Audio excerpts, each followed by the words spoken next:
خناقة جامدة ما بين خالد الغندور وبعض جماهير السوشيال ميديا، ويصفهم بأنهم عديمي الأخلاق. خالد الغندور المثير للجدل اللي الأهلاوية ولا الزملكاوية بيطيقوه. خالد الغندور اللي ماسك طبلة ورق وشخالين بيعمل زي ما انتوا عارفين في قناة البرنامج الزمالك اليوم، سواء على قناة المحور أو بعد ما رجعت لقناة الحدث. فهو دائم الإسفاف، يهاجم النادي الأهلي بداعي وبدون داعي، بيطبل لمرتضى بداعي وبدون داعي، فجماهير الأهلي والزمالك قلبين عليه. فخالد الغندور بقى كتب ايه بقى على صفحته على الفيسبوك؟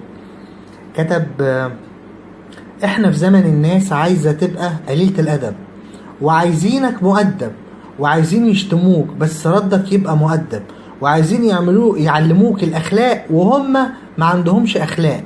ده ملخص لحاجات كتيرة بتحصل على السوشيال ميديا.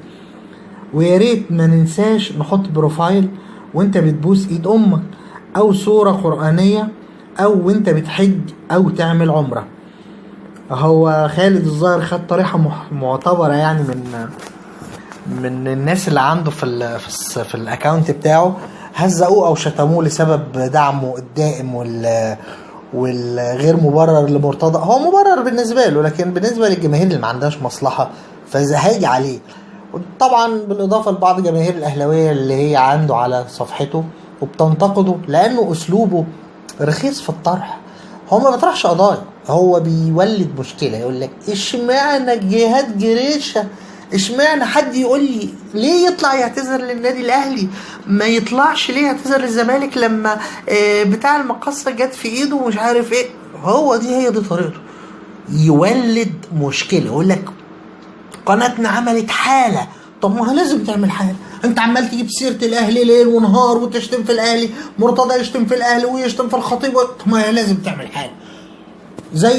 زي ما معروف في الصحافة، كلب عض انسان ولا انسان عض كلب. انهي خبر مثير اكتر؟ الناس ما بتحبش دلوقتي المدرسة الهادية الكلاسيكية، لا، الناس بتتابع قلة الادب وبس. زي اغاني المهرجانات، زي اغاني الحاجات اللي هي طالعه، اللي هو بقى انت مش راضي اصلا عن المطرب وكعبوره كده وبتاع، بس الناس كلها بتسمع، فانت بتسمع لحن يعجبك، كوبليه يعجبك، فبتسمعه حتى لو هو وحش. فخالد الغندور والحاشيه اللي هو احمد جمال على الراعي، على محمد رجب، على الشرقاوي، كلهم كده على احمد جمال، كلهم كده اهو بيطبلوا المرتضى وبيهاجموا الاهلي. هي دي سياسه مرتضى. خد فلوس الريان وظبط الدنيا معاه، فلوس اللي بالمليارات. ما هو السعد طلع وفضحه وحكى وقال الريان كان مديله فلوس علشان يهربها، وهو طمع فيها وخدها لنفسه لانه كان المستشار القانوني بتاعه. ما علينا. المهم يا باشا، لو عجبك الفيديو لو سمحت اضغط لايك، متنساش